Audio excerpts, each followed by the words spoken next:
اعوذ باللہ من الشیطان الرجیم بسم اللہ الرحمن الرحیم اہدنا الصراط المستقیم۔ یہ مقام وہ آ گیا کہ یہاں تک تو اے پروردگار ہم پہنچ گئے، تیرے فضل سے، تیرے کرم سے۔ فطرت سلیمہ بھی تیری عطا کردہ تھی، عقل سلیم بھی تیری ودیت کردہ تھی، ان دونوں کی روشنی سے ہم یہاں تک تو پہنچ گئے۔ اب ہماری جو ضرورت ہے، احتیاج ہے، وہ کیا ہے؟ اہدنا الصراط المستقیم، ہدایت بخش ہمیں سیدھے راستے کی۔ یہاں دو باتیں سمجھ لیجئے۔ انفرادی سطح پر انسان کے لیے نہ معلوم کتنے مرحلے آتے ہیں ہر روز کہ جس میں وہ ایک چھٹک کر کھڑا ہو جاتا ہے، یہ کروں یا یہ کروں۔ دو آلٹرنیٹو سامنے آ رہے ہیں، فیصلہ کرنا مشکل ہو رہا ہے۔ قدم قدم پر ہدایت کی ضرورت ہے، اور اجتماعی طور پر نوع انسانی تین بڑے بڑے تمدنی مسائل میں واقعہ یہ ہے کہ تسلیم کر لیا جانا چاہیے کہ عقل انسانی اس کو راستہ نہیں دکھا سکتی۔ عام معاشرتی سطح پر مرد اور عورت کے درمیان حقوق اور اختیارات کا کیا توازن ہو، ناممکن ہے، انسان طے نہیں کر سکتا۔ انسان یا مرد ہے یا عورت ہے۔ عورت سوچے گی اپنے لحاظ، اپنے جذبات کا، اپنے خیالات کا لحاظ رکھے گی، مرد کے جذبات و احساسات کا اس کا کوئی تصور ہی ممکن نہیں۔ مرد سوچے گا اسے اپنے احساسات معلوم ہے، لیکن یہ کہ عورت کے احساسات سے وہ نابلد ہے، ان کو محسوس کر ہی نہیں سکتا۔ لا محالہ وہ اپنے بارے میں وہ جو بھی نظام بنائے گا اس میں وہ اپنی بالادستی رکھے گا۔ وہ تو ایک ہی ہستی ہو سکتی ہے کہ جو دونوں کی خالق ہے، مرد کی بھی عورت کی بھی، اور اس کو دونوں سے محبت ہے، دونوں کا خیر خواہ ہے، دونوں کا رب ہے، دونوں کو پروان چڑھانا چاہتا ہے۔ اسی طرح فرد اور معاشرہ یا ریاست، حکومت اور ریاست ہمیشہ یہ چاہتی ہے کہ سارے اختیارات ہمارے ہاتھ میں آ جائیں، ٹوٹلیٹیرین سوسائٹی ہو، بس ہم حکم دیں اور لوگ اس پر چلیں۔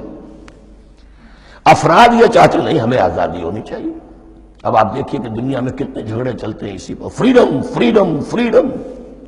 وہ فریڈم واقعتاً اپنی جگہ پر ایک شے ہے، افراد کی آزادی ہونی چاہیے، لیکن افراد کی آزادی اتنی نہ ہو جائے کہ وہ مادر قدر آزاد ہو جائے۔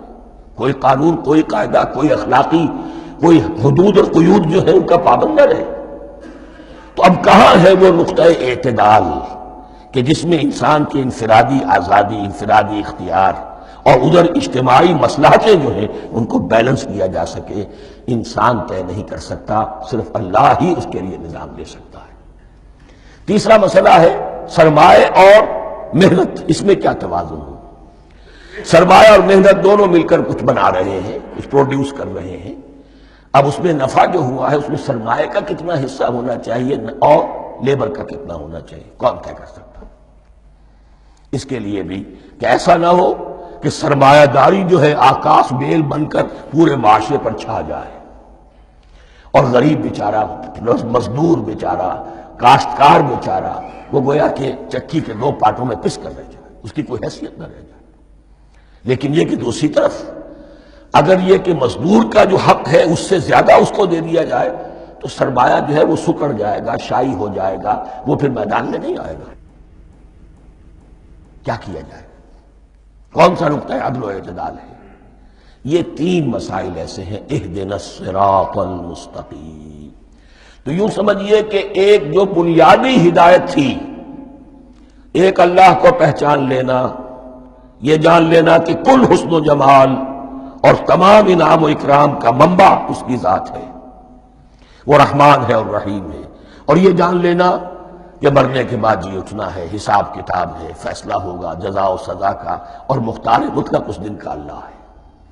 پھر یہ عہد کر لینا ایاک نعبد و ایاک نستعین۔ اس کے بعد دعا، پروردگار ہمیں ہدایت پر قائم رکھ، ہماری ہدایت میں اضافہ فرما۔ اس ہدایت کے لفظ کو سمجھ لیجئے، بنیادی ہدایت، تفصیلی ہدایت، قدم قدم پر ہدایت، ہدایت پر ہدایت۔ والذین اہتدوا زادہم ھدی، جو لوگ ہدایت کے راستے پر آتے ہیں اللہ ان کی ہدایت میں اضافہ کرتا ہے۔ تو یہ قدم قدم پر ہمیں ہدایت کی ضرورت ہے اور مرحلہ وار ضرورت ہے۔ ہدایت اس کو بھی کہتے ہیں کہ کسی نے آپ سے کوئی پتہ پوچھا، آپ نے کہا ادھر جانا، پھر دوسری گلی میں مڑنا، پھر جانا دو تین لائٹیں چلے جانا، پھر مڑنا، وغیرہ وغیرہ، یہ بھی ہدایت ہے۔ نظری طور پر آپ نے بتایا ہے۔ ایک ہدایت یہ ہوئی کہ بھائی میں چلتا ہوں آپ کے ساتھ، میں آپ کو وہاں تک پہنچا دوں گا تاکہ آپ کو دقت نہ ہو. آپ نے منزل تک پہنچا دیا. ان دونوں کے درمیان، یہ تو میں نے ایک فرد کی مثال دی ہے، اللہ اور بندے کے درمیان نہ معلوم کتنے مراحل ہیں ہدایت کے. تو کسی وقت بھی انسان اپنے آپ کو ہدایت خداوندی سے مستغنا نہیں سمجھ سکتا. اور نہیں تو پروردگار جو ہدایت دی ہے اس کو ہدایت پر قائم رکھ. کیا پتہ شیطان کا کوئی حملہ، کیا پتہ ہمارے نفس کی کوئی شرارت کسی ایسے رخ پر ہمیں ڈال دے کہ اب تک کی ساری کمائی بھی ضائع ہو جائے. لہذا یہ نہ سمجھیے کہ جب یہ ساری چیزیں ان کو معلوم تھی، ان چیزوں کا تو اقرار کر رہے تو اب ہدایت کون سی مانگ رہے ہیں. تو ہدایت کا تو بڑا میدان کھلا ہوا ہے. اور اس ہدایت کی وہ جو میں نے آخری شکل آپ کو بتائی ہے کہ منزل مقصود تک پہنچا دے، یہ ہدایت بھی قرآن مجید میں اس معنی میں بھی لفظ آیا ہے کہ اہل جنت جب جنت میں داخل ہوں گے تو جو ترانہ حمد ان کی زبان پر اس وقت ہوگا وہ کیا ہے؟ الحمدللہ الذی ہدانا لہذا وما کنا لنہتدی لولا ان ہدانا اللہ. کل شکر اللہ کا جس نے ہمیں یہاں تک پہنچا دیا، ہدایت دی یہاں تک پہنچا دیا. اور ہم ہرگز نہ پہنچ پاتے، ہم ہرگز ہدایت یافتہ نہ ہو سکتے اگر اللہ ہی ہمیں ہدایت نہ دیتا. اہدنا الصراط المستقیم، سیدھا راستہ.